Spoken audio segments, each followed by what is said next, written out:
closing statements. You get 60 seconds each. Governor John Kasich, we begin with you. Oh, 60. Well, you know, in our country, there are a lot of people who feel as though they just don't have the power. You know, they feel like if they don't have a lobbyist, if they're not wealthy, that somehow they don't get to play.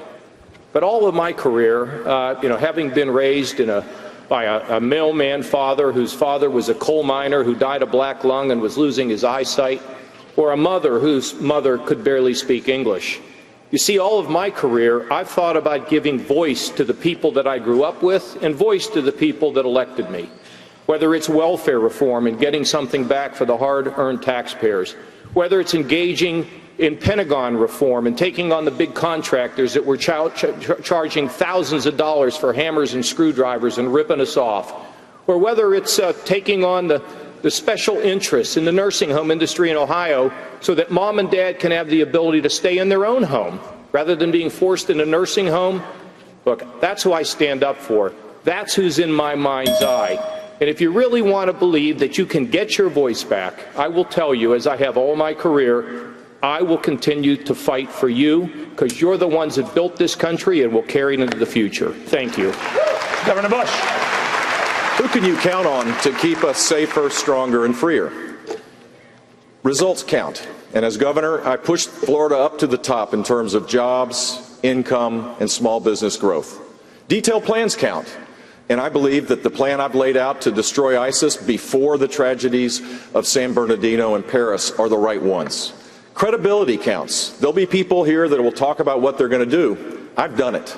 I ask for your support to build together a safer and stronger America.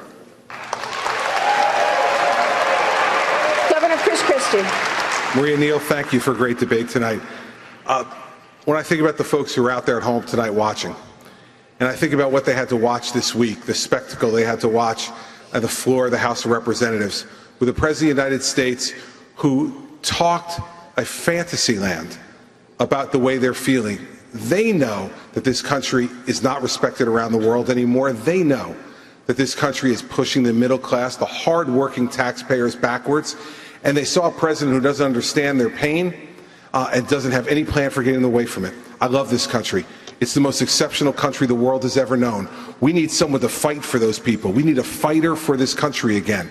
I've lived my whole life fighting for things that I believe in, fighting for justice and to protect people from crime and terrorism, fighting to stand up for folks who have not had enough and need an opportunity to get more, and to stand up and fight against the special interests. But here's the best way that we're going to make America much more exceptional. It is to make sure we put someone on that stage in September who will fight Hillary Clinton and make sure she never, ever gets in the White House again. I am the man who can bring us together to do that, and I ask for your vote. Dr. Ben Carson. You know, in recent travels around this country, I've encountered so many Americans who are discouraged and angry as they watch our freedom, our security, and the American dream slipping away under an unresponsive government that is populated by bureaucrats and special interest groups. We're not going to solve this problem with traditional politics. The only way we're going to solve this problem is with we, the people. And I ask you to join me in truth, in honesty, and integrity. BenCarson.com. We will heal, inspire, and revive America for our children. Senator Marco Rubio. You know, 200 years ago, America was founded on this powerful principle that our rights don't come from government. Our rights come from God. That's why we embraced free enterprise, and it made us the most prosperous people in the history of the world. That's why we embraced individual liberty, and we became the freest people ever. And the result was the American miracle. But now, as I travel the country, people say what I feel. This country is changing. It feels different. We feel like we're being left behind and left out, and the reason is simple.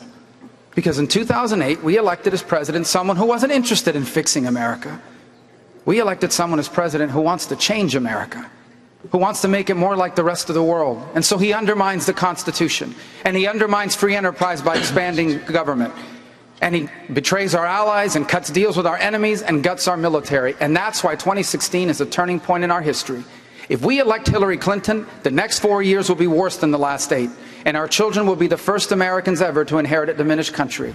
But if we elect the right person, if you elect me, we will turn this country around, we will reclaim the American dream, and this nation will be stronger and greater than it has ever been. Senator Ted Cruz. 13 hours. Tomorrow morning, a new movie will debut about the incredible bravery of the men fighting for their lives in Benghazi and the politicians that abandoned them. I want to speak to all our fighting men and women. I want to speak to all the moms and dads whose sons and daughters are fighting for this country, and the incredible sense of betrayal when you have a commander-in-chief who will not even speak the name of our enemy, radical Islamic terrorism, when you have a commander-in-chief who sends $150 billion to the Ayatollah Khamenei, who's responsible for murdering hundreds of our servicemen and women. I want to speak to all of those maddened by political correctness, where Hillary Clinton apologizes for saying all lives matter. This will end. It will end on January 2017, and if I am elected president, to every soldier and sailor and airman and Marine, and to every police officer and firefighter and first responder who risked their lives to keep us safe, I will have your back. Mr. Donald Trump. I stood yesterday with 75 construction workers. They're tough, they're strong, they're great people. Half of them had tears pouring down their face.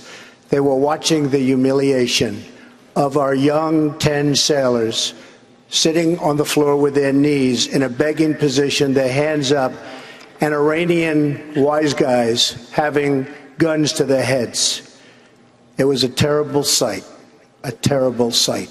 And the only reason we got them back is because we owed them, with a stupid deal, $150 billion. If I'm president, there won't be stupid deals anymore. We will make America great again. We will win on everything we do. Thank you. Candidates, thank you. Gentlemen, thank you all of you. That wraps up our debate. We went a little bit over here, but we wanted to make sure everyone was able to sit their due. He's upset. All right, thank you for joining us. Much more to come in the spin room ahead. Our special coverage of the 6th Republican presidential debate continues live from North Charleston right here on the Fox Business Network.